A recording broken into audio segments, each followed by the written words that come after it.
Mark Lachey is going to introduce our vendor this evening. So Mark. Good evening, everybody. I'd like to introduce my friend and neighbor, Bill Appell. As background, Bill's first job was actually as a draftsman. And after a few years of manually drafting, he switched to CAD. And after he realized that you could actually teach the computer to do new, unthought of things by programming it, he was hooked.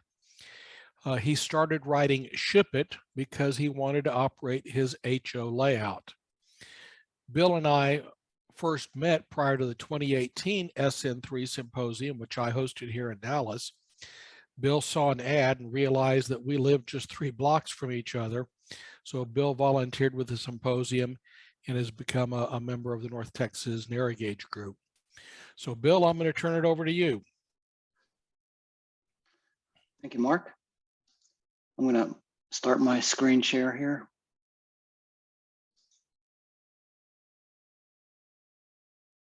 Okay. Can you all see that? Yes, we do, Bill. Yes, all right, we do. Perfect. I just have to move something out of the way. Okay, good. All right, so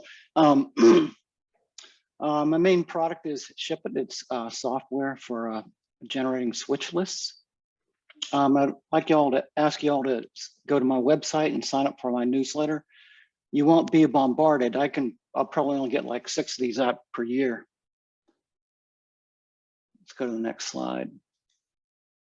Okay, the origins. I moved up to Warren, PA, Northwest PA, around 1990, but I've been visiting there for a while, and I met Dick Bradley. It's actually MMR number 37. He had a little hobby shop there in a town of about 12,000 people called Yakulu Hobby Shop. There's a background of that name, which I forget now. I'd have to ask Dick. He's still around. I got a buddy up there that still hangs out with him. And they run train. They have a round robin group that I used to be part of. But Dick told me that I told him what I want to do, and he says, "Okay, well, don't write a random switch list generator. Write one that gives trains a real reason to run based on the demands of shippers and consignees on your online industries." So I got to work, and the first beta version was released in December of 1995. Version 1 came out early 96. The latest release is 10.0E, and it's released just last month. What is Ship It? It's software that automates the process of generating operating sessions. Car movement is not randomly generated. The moves are based on interaction between industries, yards, and interchanges in the products that they ship to one another. Products get shipped by AAR codes. Yards can act as industries as well as being storage tracks for rolling stock. Simulation. Think of the industries on your layout as actual living industries that ship and receive products via specific car types. Ship It simulates the movement of goods between yards and industries based on the needs of those industries and the train schedules and rolling stock that you enter into your database. What is the process? Well, you have to enter your data in. Towns, industries, train schedules, and some more. And then you do what's called a start fresh, which populates your layout with cars. Not physically, of course. You've got to do that yourself. So you go and print out car starting location report. Then this is the pain in the butt part. You got to move your cars by hand into their starting locations. Then you select generate session to generate your first operating session. You print the switch lists, then you run the trains. Then for your next operating session, nothing needs to be done but generate a new session unless you've moved some cars since the last session was complete. And there's an ending car locations to help you do that.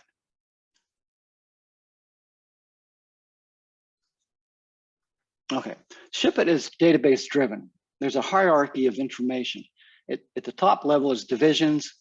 Towns belong to divisions. Industries and yards belong to towns. There are shippers and consignees, which belong to the industries, and there's products that belong to each of those. Then for rolling stock, of course, each car has an AAR code assigned to it. Products also have AAR codes assigned to them so that the program knows what to ship in what type. And there's trains that have schedules and also train types. Here's an example of the data hierarchy on my own HON3 Cripple Creek district layout. And it's just a little example. I'll blow past this slide because I've got some more in detail later on. Rolling stock life cycle. This is very important. Cars cycle through the following states: empty, loading, loaded, emptying. And the software, it knows at what point the cars are at each moment. Each shipper and consignee has a duration field which determines the time to load or empty the car. Loaded cars sit at the shipper until a train comes to deliver them to the requesting consignee. Empty sit until they are requested by a shipper or until they hit a user-defined timeout. If an empty times out, it gets sent back to its home yard. Every car has a home yard assigned to it. The duration, the frequency of delivery, the number of empties requested, the amount of cars delivered is all under your control, specific to each shipper or consignee. Okay, here's some more information about Start Fresh, which is the process of starting out new on your layout with an operating session. So you got to do it before the first session is generated. The program attempts to place cars at each industry at no more than 50% siding capacity, which of course is to allow movement to occur. Cars are placed based on the shippers and consignees at each industry. Any cars left over this process, after this process is complete, get placed in their home yard. What the program does, it attempts to mimic between one operating session and the next. And I know some of the guys they'll generate 2 or 3 sessions to get things rolling nicer before they populate their layout. Session generation in depth. It's train schedule driven. So without train schedules, no car movement will happen. For car movement to be created, the car must be able to get from shipper to consignee on a single train, except for divisional traffic. And there's also something called a shipper storage yard. Multiple passes through the database occur during session generation as siding capacity is freed up. And there are several additional passes. There's staging, there's a staging pass, and there's a pass for sending empties to their home yard when they time out. Siding capacity has a great impact. Siding capacity limits car movement. Rule 1 is to make sure available rolling stock is not more than half of total layout car capacity. And this, of course, really has little to do with ship it, but with operating your layout anyways. I'm sure you've all operated on a layout where the yard was so full you had to do like a Rubik's Cube problem just to get space to shove a car in the yard. Cars in the rolling stock database have an available status, meaning that they can be marked as not on the layout. Cars need open capacity in order to move. If your car is filled with one-car sidings, operation will be limited. Staging. Fiddle staging that you can access needs no special consideration. You could just treat that like an industry. Hidden staging has some special features to it. All the cars that enter in on a train, none get dropped off and none get picked up. Industries exist in staging, but the duration is 0. Cars get converted to loads or empties, and then they're sent out of staging. There's a default staging destination that needs to be set up for any train leaving staging. It provides a destination on the layout for cars that exit staging that have no online requests. Paired staging trains is used when 2 hidden staging areas feed each other. A next train is set up for each train. And then when the train is in the staging area, it converts to that train. And they can go back and forth across your layout. There's some other staging examples in the manual. staging is part of a turn, through staging is part of a loop, through staging and point to point, and return loop staging. Divisions. Divisions exist in ship it solely to create extra car movement between the shipper and the consignee. Interchanges connect divisions. You can have up to 6 divisions connect into one interchange. That'd be for like a star type configuration. Interchanges utilize an industry which belongs to a town to hold cars for transfer. If the shipper and the consignee are in different divisions, ship it will create car movement from the shipper to the interchange and from the interchange to the consignee. Car movement will be created from interchange to interchange if needed. And of course, they can be linear or star-shaped. So I'm going to go into my layout as an example of a narrow gauge layout. My home layout is based on the Florence and Cripple Creek and the Golden Circle railroads.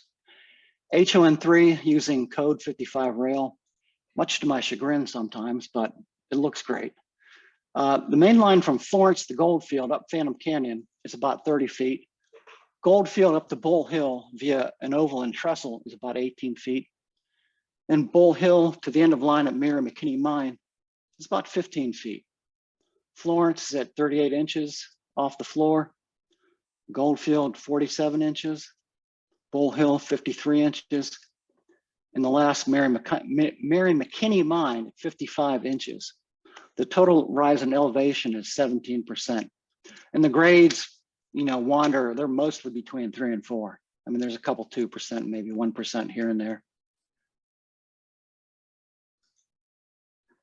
Here's a division schematic of the Cripple Creek district.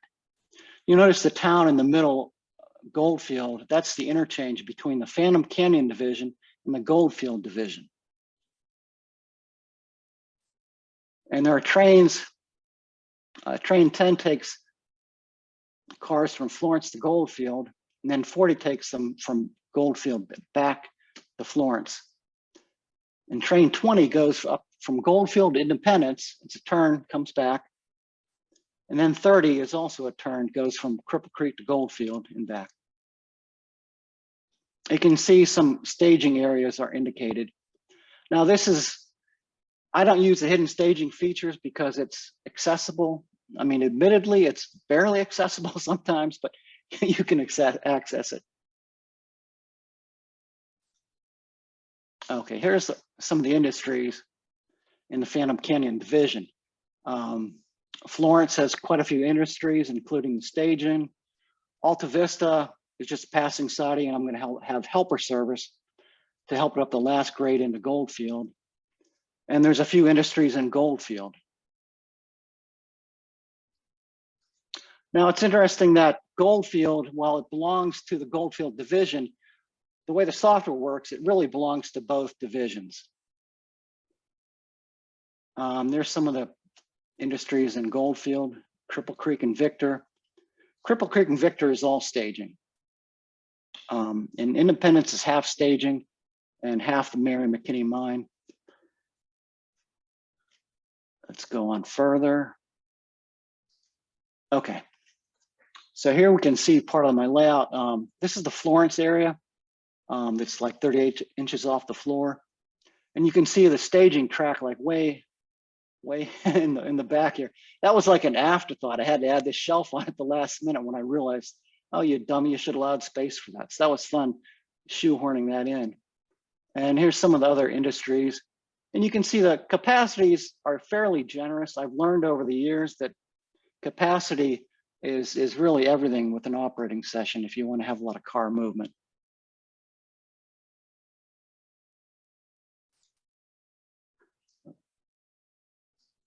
Okay, so here's the Goldfield and Bull Hill. Goldfield's on the bottom and Bull Hill is up the top. And Goldfield Yard, it's got 21 capacity. So that's really the interchange yard between the two divisions.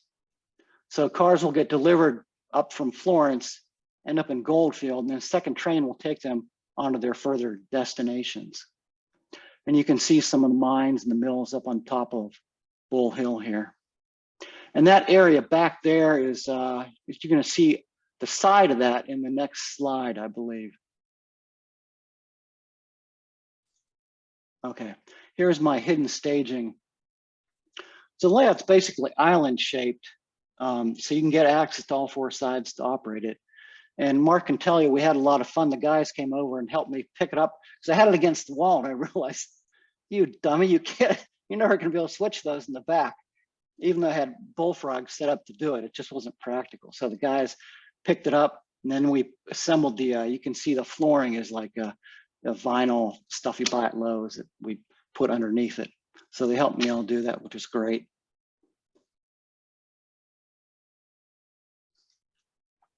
So here's the end of the line, the Mary McKinney mine. This is the part that I just finished up.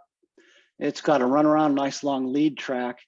And interestingly, on the other side of this, I plan on having it fed by standard gauge. I've got a helix with some hidden trackage underneath the layout that will feed it, because this particular mine was served by both standard and narrow gauge. I won't have any dual track, but it's it'll be fun to see both gauges there. So we're going to get into a little more of the nitty gritty of why and how of the shipments that occur. This just goes over some of the shippers and consignees in the Florence staging, Florence mill, sampler, and Florence yard. So you can see Florence staging, it's got a lot of shippers that coal, explosives, livestock feed, lumber, all this stuff that will go online to the layout. And some of the stuff gets delivered locally to the Florence warehouse. So this is Goldfield, excuse me, and Bull Hill, the shippers and the consignees. So you can see Cripple Creek Yard is requesting a lot of the consignees that were coming up from Florence. And the same thing with, you know, Independence Yard, Mary McKinney Mine, and some of these other mines that exist in staging.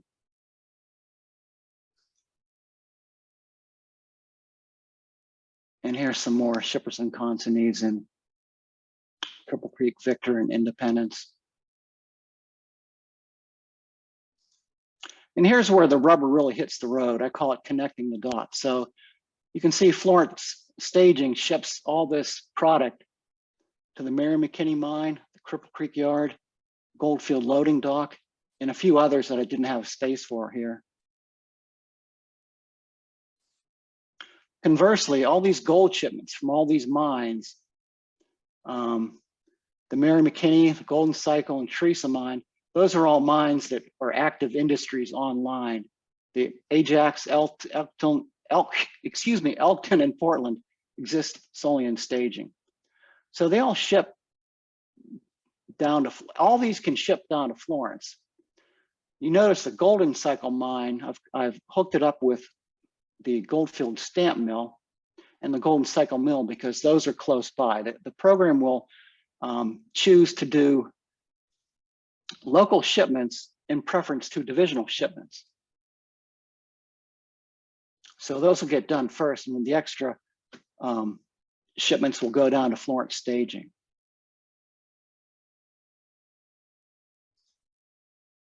Okay, I'm going to show you what some of the switch lists look like. Okay, let's do Florence to Goldfield. Let me blow this up a bit. Yeah, it should work. Okay, so you can see there's some local shipping in Florence. Well, I should talk about this switch list. This also was Dick Bradley's idea to combine a switch list with train orders. So basically the first town, just you switch Florence, right? So you're going to drop off these local pickup and set outs. Then you're going to pick these up and run that train up through Alta Vista where there is no shipping or no switching rather. Then we'll go to the second page.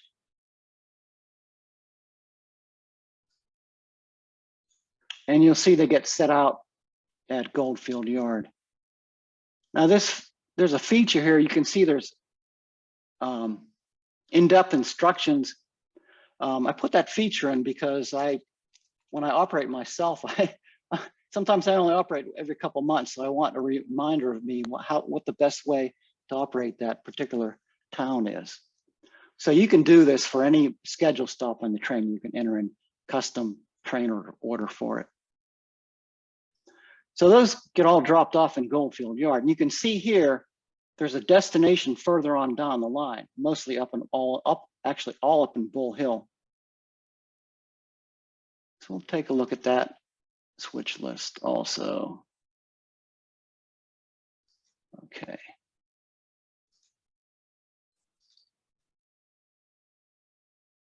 So this particular train picks all those cars up in Goldfield and delivers them up to Bull Hill.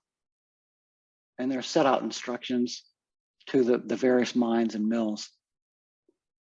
And then it looks like there's only one pickup at the Mary McKinney mine. I think I've got to build some more, either build or find some more gons somewhere. Because your car move, definitely it's limited by the number of cars you have also and the number of car types. Okay. The program itself, it's just, data entry basically and reporting. Sometimes it doesn't behave well when it's inside that Zoom window. So I'll take it out and bring it back in. I put some filters on here that you could just see a particular town and see the industries within it. And this is another report, industry status report, that shows you what's happening at Golden Cycle Mill in the town of Bull Hill. And there's a report you can print out that shows the whole, what's going on in the whole layout. Okay. Fancy that. Segued into the next reports. Other reports, industry activity, car status. Town departure is interesting because one of my, I have two towns close together on top of Bull Hill. And I found that when it was a turn, you kind of did it as one town. I liked having two towns to give the feeling of movement. But the reality was that you had to you basically switched it as one town. So this lets you combine, shows you the status of the town after you're done switching it, and also what's left on the train as you come back. Helps it make it more accurate. So the software handles a lot of different things. My Cripple Creek district, 45 cars with 4 trains. Dale's layout, 112 cars active, SN3, 4 freights, 2 mixed, 3 turns. Fred's layout, Baldwin Hill Railroad Company. Fred's got a nice layout and an outbuilding in his backyard. 16 trains, 52 pages of switch lists. Had a fun afternoon operating at Fred's house. He lives in Amarillo. Gene Paquette's Cobleskill and Ballston Point. This is huge. Gene has, its layout is not that big. Actually, Fred's probably twice the size. It's Fred's double deck. But Gene does, he used Shipment to set up classification yard and movement between the various yard tracks. It's pretty intense. He uses every part of the software.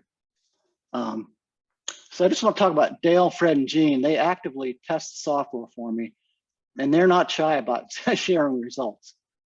They do a fantastic job of finding bugs and offering suggestions, and the software wouldn't be the same without them. Thanks, guys. You're absolutely the best. There's other programs, car cards. They all use the same database. The latest version of car cards, I made it so that you could output the movement right onto the car card. So you could use switch lists from Shipment or car cards, or both actually. And you can also create your own waybills, entering it in by hand. Cool thing is you can display a photo on the car cards. useful for smaller scales like H1, 3, and N. And Railbase is just an inventory program. It shares data with the program, so you don't have to do dual entry with another program. And there's a scheduling program that you create string diagrams with. It's now included with Ship It and car cards.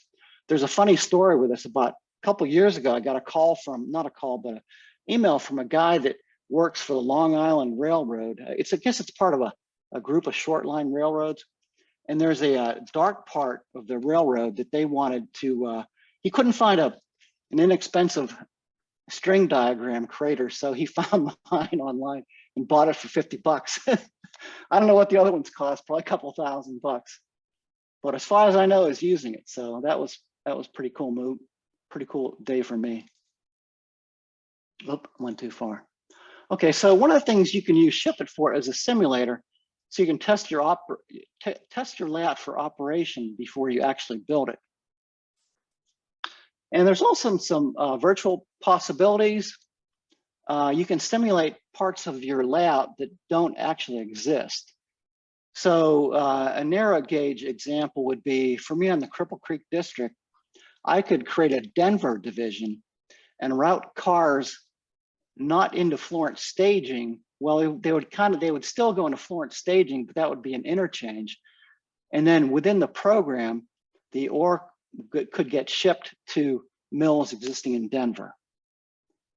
And what happens is they would just sit there at that interchange until they appear back in the layout, and then they get shipped.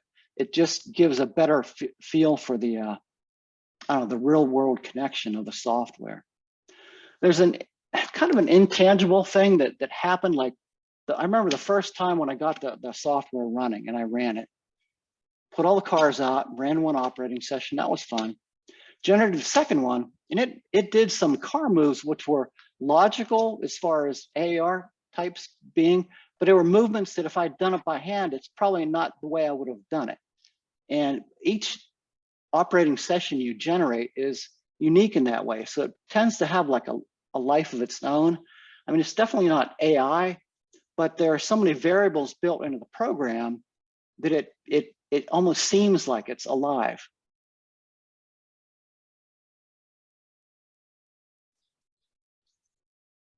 Okay, here's the last pitch.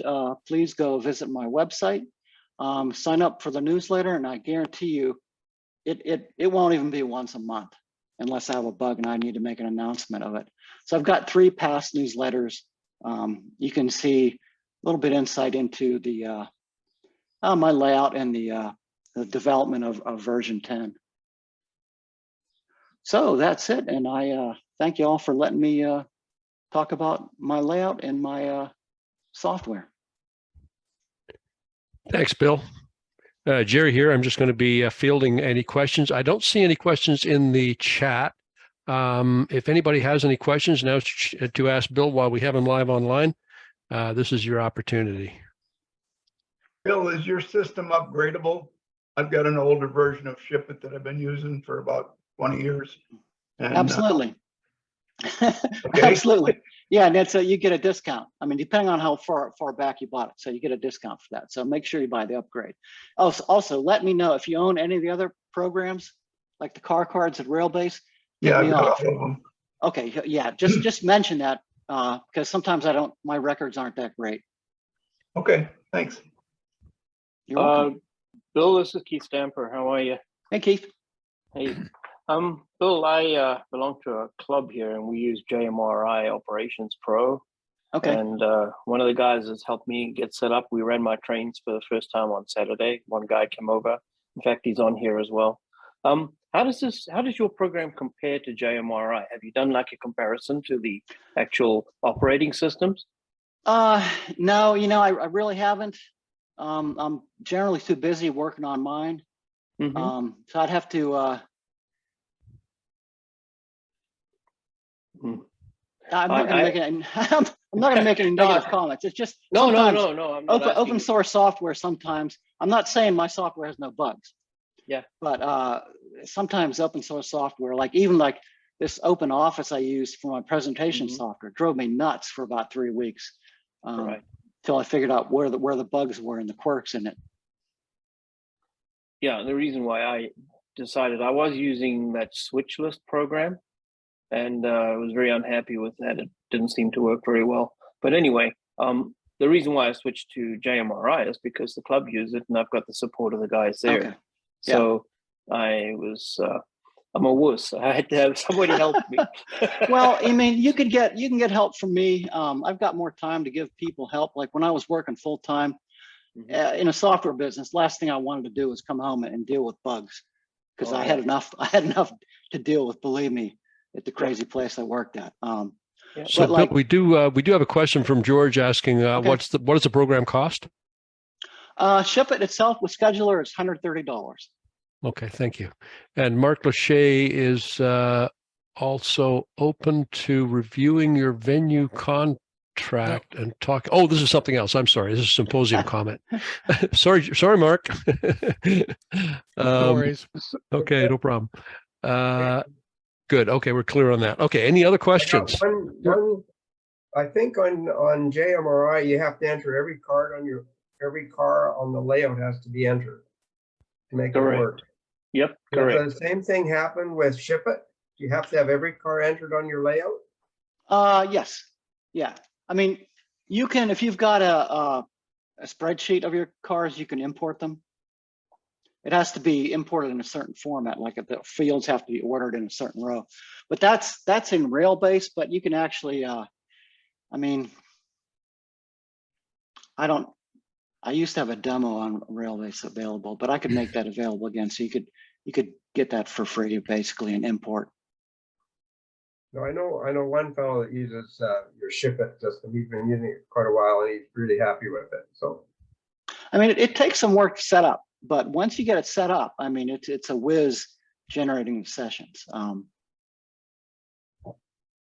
So Yeah, well, just one quick question. Have you done anything as far as modular where there's a it's that you can define things at a kind of smaller level, but they change? So in other words, a city may be 2 modules and get set up and how you can do those groupings quickly. I was wondering if there's a way to kind of do the underlying structure of cars and locations and industries, but group them in ways that define the trains quickly.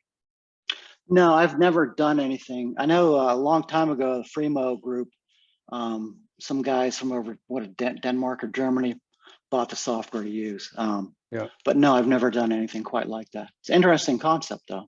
Yeah, it might be interesting to think about like that for the modular folks that are trying to do operations. It'd be ideal to have something that was fairly rapidly configurable. Hmm. Anyway, enough said. Interesting. Thanks. All right, guys.